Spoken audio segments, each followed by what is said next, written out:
Founded in 1905, Redondo Union High School has a century-long history, a history filled with conspiracies and mysteries. One such mystery is the RUHS Bomb Shelter. Many students believe that a bomb shelter, which supposedly was built in the 1960s during the height of the Cold War, is located somewhere underneath the school. We decided to explore the campus and unearth the truth behind this mystery.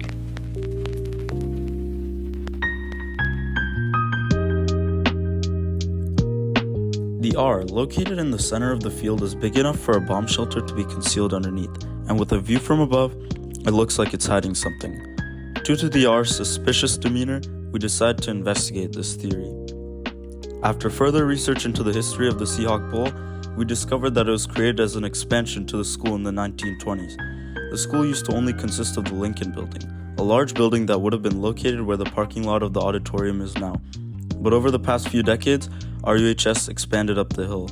Meanwhile, the shelter would have been built in the 1960s, after the field was already created.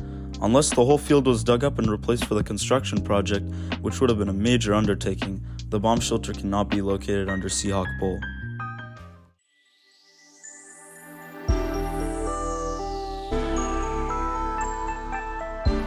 Others wonder whether the bomb shelter is located in the basement or halls beneath the CTE building, so we decided to investigate.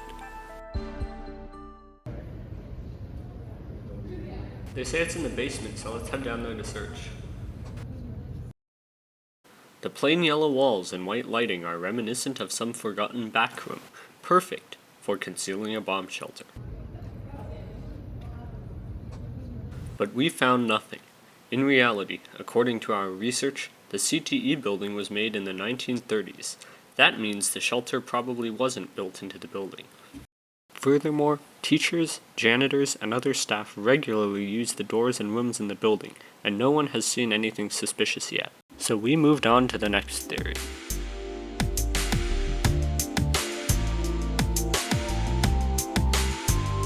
Another popular theory is that the bunker is located underneath the auditorium. We decided to head there next. This theory is based on the old classroom located where the auditorium is today, the Lincoln Building. This huge classroom building was built to accommodate a population swell, and it was rumored to house the nuclear bunker. But we didn't find an entrance in the theater either. So we decided to finally consult with the school archivist, Mrs. Martinez, at the Alumni House. She provided us with old photos and high tide articles from the 40s, 50s, and 60s, and by searching through them, we found the missing keys to our story. The theater itself was redone in 1972, during the détente phase of the Cold War, when there would have been no reason for a nuclear bunker, eliminating any chance of an entrance being found there. Meanwhile, the Lincoln Building's use was ended in the 50s, and it was ultimately demolished in the late 60s, and eventually paved over by the parking lot for the auditorium.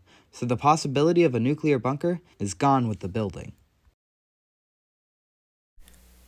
Though many believe that the Lincoln Building was chosen as the place to construct an underground bomb shelter, it is not what it seems to be. In truth, the bomb shelter under the Lincoln Building is entirely fictitious and does not actually exist. In reality, the Redondo Beach Council created a quota which required 4 bomb shelters. 3 were already constructed, but another was needed to fill said quota. The Lincoln Building, long since abandoned, was chosen as the location for the 4th and final bomb shelter. It was just a designated room where students would congregate if a nuclear bomb was to be launched. However, this would not realistically protect them, and neither would a shelter underground. Why, you might ask? Because at that time, scientists and engineers still did not understand the true destructive potential of the atomic bomb. So any shelter would have been futile. Even now, after the Cold War, atomic bombs continue to grow in scale and power. The atomic bomb dropped on Hiroshima had a power of 16 kilotons, or what is equivalent to 16,000 tons of TNT. But the current nuclear weapon of the U.S. arsenal, the Minuteman III, has a power scale of 335 kilotons, roughly 21 times more powerful than the atomic bomb dropped on Hiroshima. Despite this, people still live under the pretense that they are completely safe from harm, as do many users of the internet. That's why today's video is sponsored by NordVPN. Crap, wrong video. Anyways, we should think about how prepared we'd be in the future if the world once again comes to the brink of nuclear war.